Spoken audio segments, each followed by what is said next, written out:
Alors bonjour à tous, heureux de vous retrouver déjà en ce 2 septembre. Le mois d'août est déjà histoire du passé. L'été s'en va tranquillement, on arrive tranquillement vers l'automne. 2 septembre 2020, 5h21, pardon, heure du Québec. Avec une histoire importante, c'est celle des insectes qui souvent nous dérangent hein, quand on est sur le balcon ou en train de marcher en forêt, où on est entouré d'un nuage de petites mouches ou de petits insectes malcommodes, mais les insectes sont essentiels pour beaucoup de raisons, dont une évidente, celle de la pollinisation.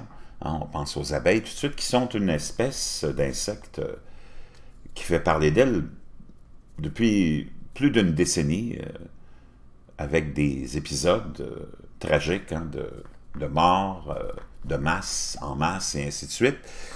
Et on apprend, ça nous vient d'un journal allemand, qu'il y a plus de 75%, il y a plus de 75% de baisse sur 27 ans de la biomasse totale d'insectes volants dans les aires protégées. Donc, il y a plusieurs études récentes qui nous prouvent que la population d'insectes est en diminution.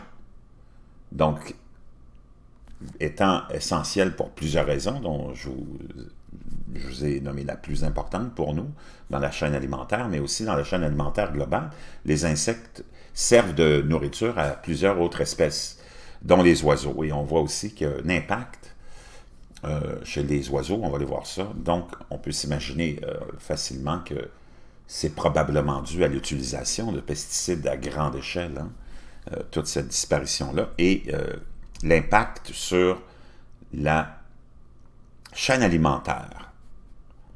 Donc ça vient du 18 octobre 2017, c'est pas nouveau, mais c'est quand même important. Plus de 75%, j'ai réussi à trouver ça, là, cet article-là, c'est intéressant. Je vous laisserai, comme d'habitude, tous les liens dans la boîte de description. 75% de baisse sur 27 ans de la biomasse totale d'insectes volants dans les aires protégées. Le déclin mondial des insectes a suscité un large intérêt parmi les scientifiques. Les politiciens et le grand public, la perte de diversité et d'abondance des insectes devrait provoquer des effets en cascade. Donc, c'est certain qu'on essaie de comprendre ce qui se passe. Donc, je vous laisserai ça. Il y a toutes sortes de données, toutes sortes d'analyses. C'est vraiment intéressant. Pendant ce temps-là, il y a aussi, et c'est important, les pesticides populaires tuent aussi les oiseaux. On a vu une diminution et on voit souvent des événements aussi de mort d'oiseaux qui tombent du ciel, des espèces d'épisodes très étranges. Ben, les pesticides, probablement populaires, qu'on utilise, ben, tuent aussi les oiseaux, naturellement,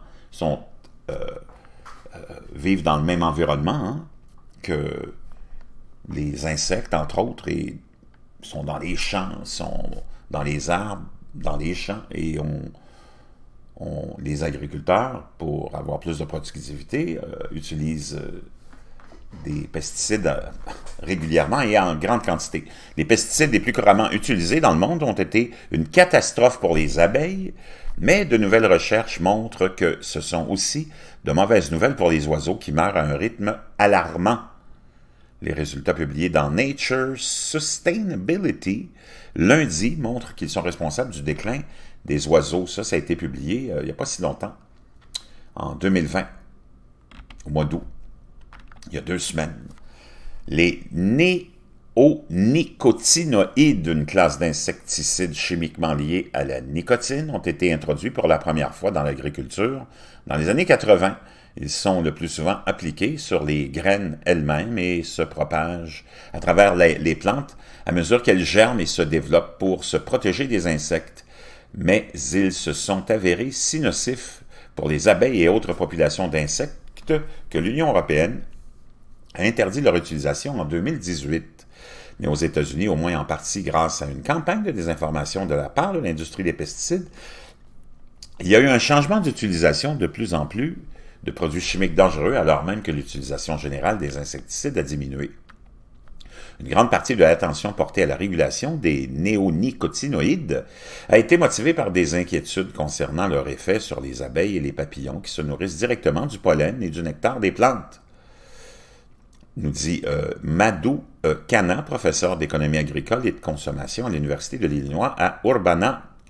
Champaign a déclaré « Notre étude montre que ces pesticides affectent également d'autres organismes comme les oiseaux qui peuvent directement consommer les graines à revêtement néonicotinoïdes ou d'autres organismes qui se sont nourris de ces graines, de ces pesticides.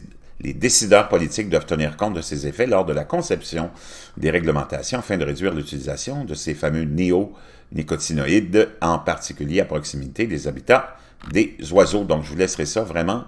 D'autres pesticides posent également un problème aux oiseaux, mais pas dans la même mesure. En comparaison, l'augmentation de l'utilisation d'un pesticide non néonicotinoïde dans la même quantité n'était liée qu'à une baisse de 5 centièmes de la perte des oiseaux des prairies et 3 des oiseaux non des prairies, des oiseaux insectivores et des oiseaux non insectivores. Le pire impact sur les populations d'oiseaux ont été constatés dans le Midwest, le sud de la Californie et le nord des Grandes Plaines, où l'utilisation des produits chimiques a le plus augmenté. Donc, un peu inquiétant. Donc, on peut voir l'impact de tout ça. C'est pas un mystère, hein? Vraiment pas un mystère. Où sont passés tous les insectes? L'idée que les insectes semblent souffle, semble choquée, choquante pour les gens. On va aller voir ce que c'est ça ici, 23 avril, où sont passés les insectes. Donc, on parle encore des insectes. Les papillons n'arrêtaient pas d'arriver. D'abord, on me bloque ici, il faudrait que je m'abonne, mais je ne m'abonnerai pas. Mais, en tout cas, il y a d'autres liens où on allait parler des papillons, justement, qui sont aussi, qui disparaissent. On a ici un autre article du Guardian, cette fois-là, qui nous dit que le nombre d'insectes a baissé de 25% depuis 1990, selon une étude mondiale. Les scientifiques disent que les insectes sont vitaux et que les pertes sont inquiétantes avec des baisses accélérées en Europe, qualifiées de choquantes. J'imagine que l'article de National Geographic faisait référence à ça aussi. On avait presque le même titre. Hein? La plus grande évaluation de l'abondance mondiale d'insectes à ce jour montre une baisse inquiétante de près de 25% au cours des 30 dernières années, avec des déclins accélérés en Europe qui ont choqué les scientifiques. L'analyse a combiné 166 relevés à long terme provenant de près de 1700 sites et a révélé que certaines espèces contrarient la tendance générale à la baisse, en particulier les insectes d'eau douce qui ont augmenté de 11% chaque décennie, suite à des mesures de nettoyage des rivières et des lacs pollués. Cependant, ce groupe ne représente qu'environ 10% des espèces d'insectes et ne pollinise pas les cultures, malheureusement. Donc, on a vu une augmentation des insectes d'eau douce de 10% ou de 11%, parce qu'on a pris des mesures pour nettoyer, comme on dit, ces cours d'eau-là. Mais même si on a une augmentation de 10% des insectes d'eau douce, qui ne représentent qu'environ 10% de tous les insectes, ben, même si on avait une augmentation de 100% des insectes d'eau douce, ça ne nous aiderait pas vraiment dans la chaîne alimentaire parce que ces insectes-là ne pollinisent pas. Donc, c'est un aspect positif, oui, mais qui ne vient pas aider non plus notre chaîne alimentaire à nous, qui a besoin, entre autres, nous, mais il y a d'autres aussi, espèces vivantes qui se nourrissent de fruits et d'autres noix et ainsi de suite, qui sont nécessaires à notre survie et leur survie, mais qui sont aussi dépendantes de la pollinisation. Donc, l'important, c'est de comprendre que les insectes d'eau douce, même s'il y a une augmentation, ça a un impact plus ou moins important. Les chercheurs ont déclaré que les insectes restaient très peu étudiés, parce que ça n'a pas l'air d'intéresser le monde, dans de nombreuses régions avec peu ou pas de données d'Amérique du Sud, d'Asie du Sud et de l'Afrique. La destruction rapide des habitats sauvages dans ces endroits pour l'agriculture et l'urbanisation réduira probablement considérablement les populations d'insectes aussi. Les insectes sont de loin les animaux les plus variés et les plus abondants, l'emportant 17 fois sur l'humanité, et sont essentiels aux écosystèmes dont l'humanité dépend Ils pollinisent les plantes, nourrissent d'autres créatures et recyclent les déchets de la nature. La plus grande évaluation précédente, basée sur 73 études, a conduit les scientifiques à mettre en garde contre des conséquences catastrophiques pour la survie de l'humanité si les pertes d'insectes n'étaient pas arrêtées. Donc, vraiment intéressant.